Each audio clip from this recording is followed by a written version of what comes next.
Hello and welcome to the show that's more concerned with financial loopholes than a sieve factory after a hurricane.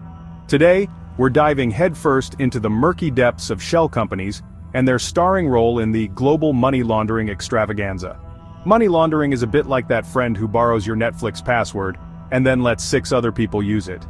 It's dishonest, it's exploitative, and it usually involves someone getting very, very rich at the expense of everyone else. And at the heart of this shady business often lies the humble shell company. Now you might be thinking, shell companies? Sounds harmless, like a company that sells seashells by the seashore. And you'd be right, in a completely different universe. In this one, however, shell companies are more like the evil twins of seashells. They might look innocent enough, but they can pack a nasty, financially devastating punch. So buckle up, dear viewers, as we unravel the mysteries of these corporate enigmas and how they're used to clean dirty money faster than a raccoon in a car wash. Let's start with the basics, shall we? What exactly is a shell company? In the simplest terms, a shell company is like that drawer in your kitchen.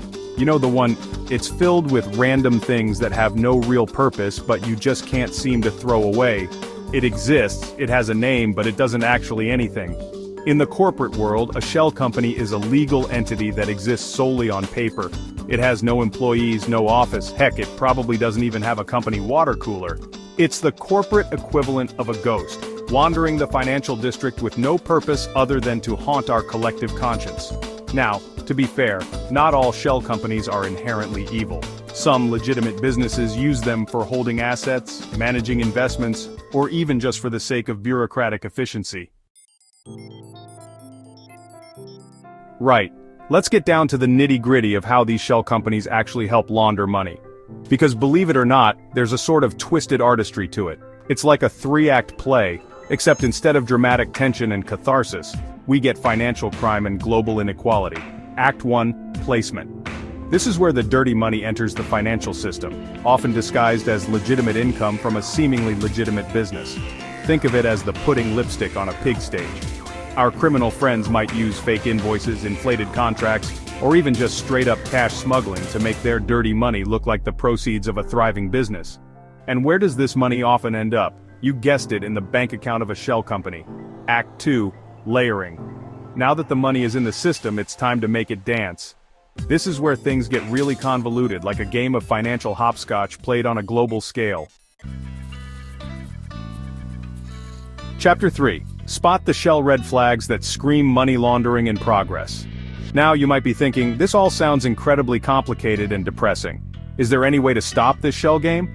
And the answer, dear viewers, is a resounding maybe. The first step, as with most things in life, is awareness. We need to be able to spot the signs of a shell company up to its neck in dirty dealings. It's like bird watching. But instead of binoculars, you need a healthy dose of skepticism and a keen eye for financial shenanigans. So what are some of the telltale signs that a company might be a shell company, masquerading as a legitimate business?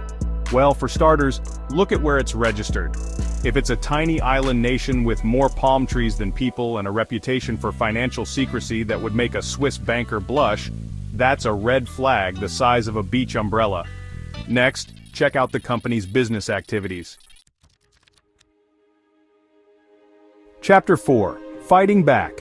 How to crack down on shell companies and save the world, or at least make a dent in global crime. So, we've established that shell companies are bad, money laundering is bad, and the combination of the two is a recipe for a global financial disaster. But what can we do about it? Well, the good news is, it's not all doom and gloom. There are steps we can take, both individually and collectively, to fight back against these shady practices.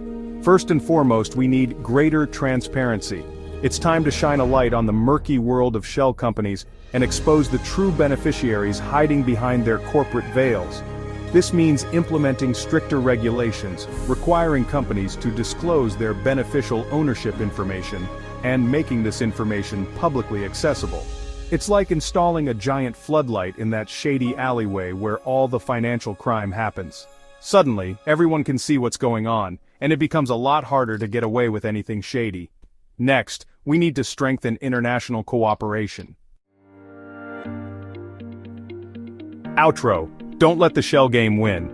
Look, Understanding how shell companies are used in money laundering is like realizing that your charming but slightly chaotic friend has been borrowing your stuff to throw unauthorized raves in their basement. It's eye-opening, it's infuriating, and it requires you to take action.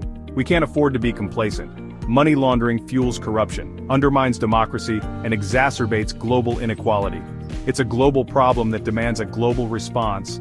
So stay informed, ask questions, and demand better from our elected officials and financial institutions.